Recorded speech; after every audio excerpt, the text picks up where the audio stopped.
Alhamdulillah, Kulu Allahu Hado, Allah Samad Lamili Walhamdulillah, Walam Yakula Kufna Hado.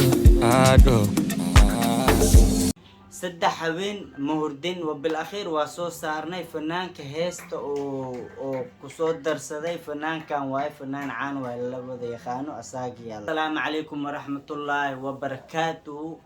walaalayaal soo dhawaada markuu ugu horeyso waa idin wada salaamay. haddii aad nagu cusub tahay subscribe noo saar gamarkana noo fur. teeda kale maanta waxaa nii wadaa ninkii oo qur-aanka hees ka dhigay mafahamtay, inkastoo wejiga la qarqariyo maanta wax walba banaanka aa la keenay mafahanteen. dadka kale waxyaalaha oo waxay ka hadlaan oo loo baahnay naaga la kufsaday iyo naaga saan la yeelay, meel baa la dhacay, hebel baa derbi ka booday, waxyaalahaas ay soo dhigaan.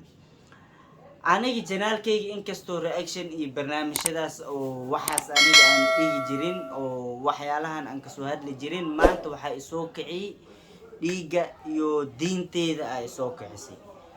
social media waa lagu wada jiraa, laakiin hore waxaa loo dhahay qof walba meeshuu isdhigo aa lagu gowracaa. maanta waa ujeediin waxay maraysaa in qur-aanka lasoo faragashto, qur-aanka hees laga dhigo, inkastoo la qariyay muddo badan oo qarsanaa. maanta waxaan yahaynaa fanaankii oo qur-aanka heesta kusoo daray, fanaan caan ahna waaye saagi aa lahaa.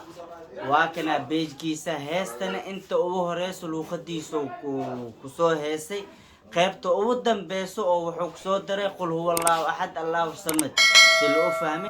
saddex habeen mahurdin wabilakhiir waa soo saarnay fanaanka heesta oo kusoo darsaday fanaankan waaye fanaan caan waa la wada yaqaano asaagiyaal lahaa.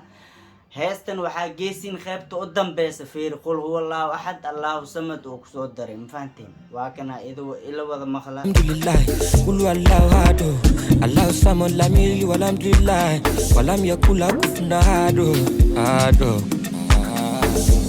marka waa ujeediin sheekada meel xune maroosa. fadlan haddii muslin aa wadatiin hala wada kaco muuqaalkan si oo meel dheer u gaaro, like hala wada badiyo. haddii kale janaalkayga inuu hawada laga saaro aa laga yaabaa, hawada oo ka baxo, si oo muuqaalkan oo meel dheer u gaaro. like, subscribe, share intaba muhiimay noo tahay. fadlan waa ujeediin sheekada meel xune maroosa. dadka ma rabaan wixii runta inay kasoo hadlaan. maanta xaalada meel xune maroosa. fadlan muuqaalkan meel dheer hala gaarsiiyo. inteeba like-kada ee socoto ma laga yaabo janaalkaas inuu hawada oo ka baxo. janaalka oo fanaanka oo soo dhigayna kulligeena aan wada tagno, rabot aan wada saarno. aniga ilaa hadda waxaa hayaa 6 janaal waxa ka wada saaray rabot aan ka wada dhahnay, aan wada kacna rabot aan ka wada dhahno, xaqiina aan soo dhacsano. wassalaamu calaykum waraxmatullaahi wabarakaatuh.